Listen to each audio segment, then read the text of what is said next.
When I listen to shooters talk about presenting the weapon on target and taking a shot, I often see that there's a misunderstanding between two concepts, and that is pointing and aiming.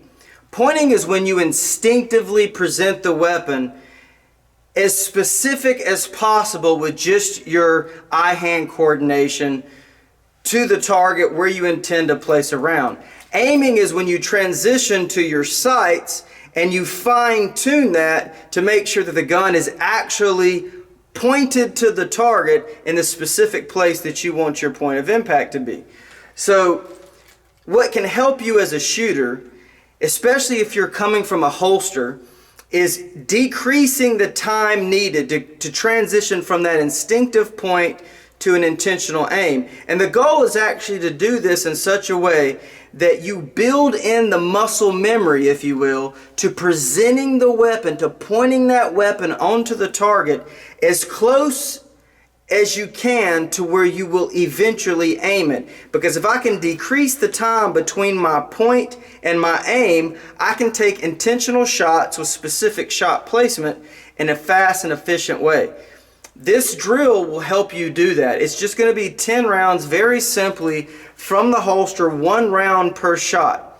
Now, there's plenty of people are doing this type of drill, but what I really want you to focus on to decrease the disparity between your pointing and your aiming is be very intentional with your movements. This isn't moving as fast as you can. This isn't taking the shot as with hyper accuracy or with hyper speed. It's finding a balance where you're teaching your body, trying to intentionally point as specific to your intended point of aim as possible, so that there's very small adjustments to be made. Now this also ties in jerking the trigger. You are going to take this shot now intentionally. As soon as you feel like you got your sights presented to where you want them to be, you're dropping that trigger right there, right now. It's not going to be a press as much as it is a snap. You need to teach yourself to pull the trigger now without that instinctive flinch, because you're anticipating the recoil. That is a process.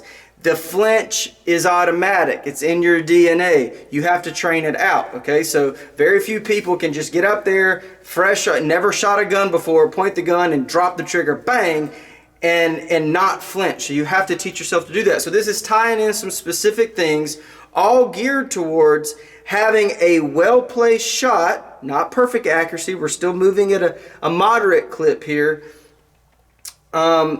with an efficient transition, a rapid transition between pointing and aiming. And what you'll do is, if you will do drills like this, and you can dry fire those drills too, you're not really training the flinch out if you don't have that recoil pulse coming back, but you can do this drill dry, but you do some live fire in there too as well, where you can. But is really focusing on get that front sight, get that dot, whatever you've got, presented on target as efficiently as possible, so that when you transition to your shots and drop that trigger, that you are where you need to be as quickly as possible, and then you're not flinching, so that we can really get good shots in a quick amount of time in that transition. So once again, we're not looking for absolute speed. We're not looking for absolute precision. We're looking for a nice group size at and on and around that intended point of aim, with a rapid transition from pointing to shooting. So it's going to be 10 rounds from the holster, 1 shot per draw at this little dot here, and I'm going to run it out to 7 yards. You can start this drill, if it's the first time you're doing it, do it at 3 yards, do it at 5 yards. If you're willing to push yourself, you can do this at any distance. Push it out to 15 yards, 25 yards.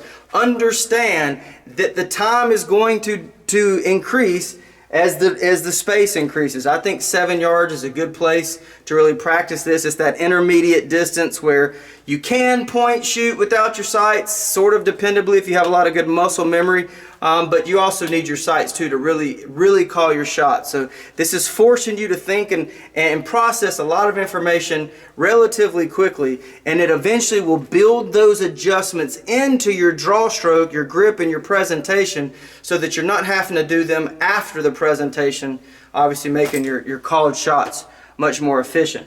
As you're shooting this, if you feel yourself flinch or you feel yourself rush a shot, before you see the hole, especially if it's behind your sights, you should kind of know, did I miss high, low, left, right, or underneath, okay? So just like in basketball, a good shooter knows when the ball's left his hands if it was a hit or a miss. Okay, 10 rounds from the holster, 1 round per draw. Go high. Go high. That might be based on where I have sighted this in. There we go.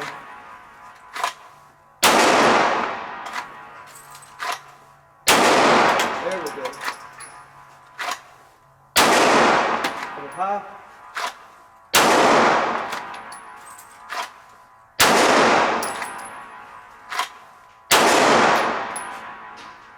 Empty magazine, empty weapon.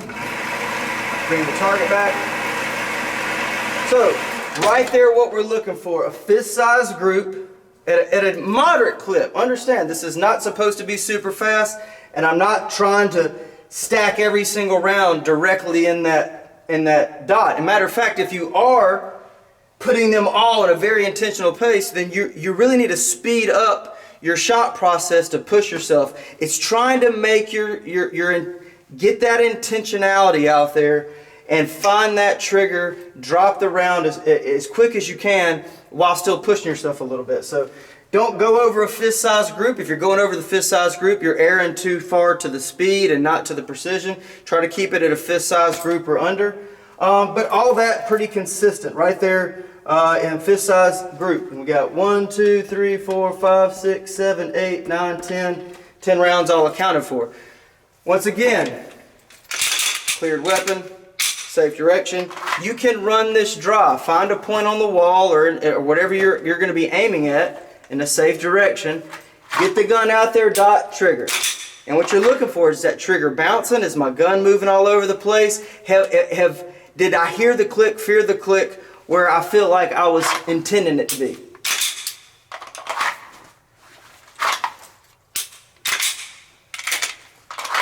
And just practice through that drill. Run yourself through that from time to time. It's a good way to warm up on the range. It's a good way to close the day on the range.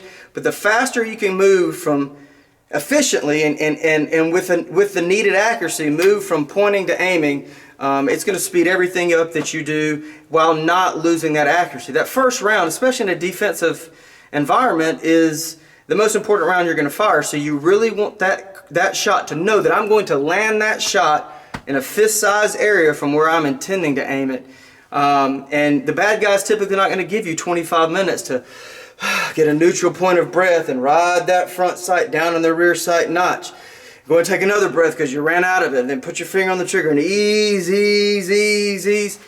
That's not what's going to happen in the real world. So you need to get the gun out there and strike that balance, especially at intermediate distances, between point shooting and aiming, and decreasing that disparity. Because a lot of times people will focus on either the or. They'll run the target out to 15 yards, only shoot precision shots, or they'll run it at 3 yards and never look at the sights at all, just bang, bang, bang, bang, bang, bang, and they're hitting good shots because it's a close enough distance that you can get away with that. So that's why I think 7 yards, 10 yards is a good distance to run this, that intermediate distance where you really need to strike a balance. They're close enough to you that you need to get shots on target rapidly, but they're far enough away that you probably need your sights to consistently and reliably land that shot. So try the drill out. Leave a comment if you have any questions, concerns, or if you've tried the drill, and let me know how it goes for you.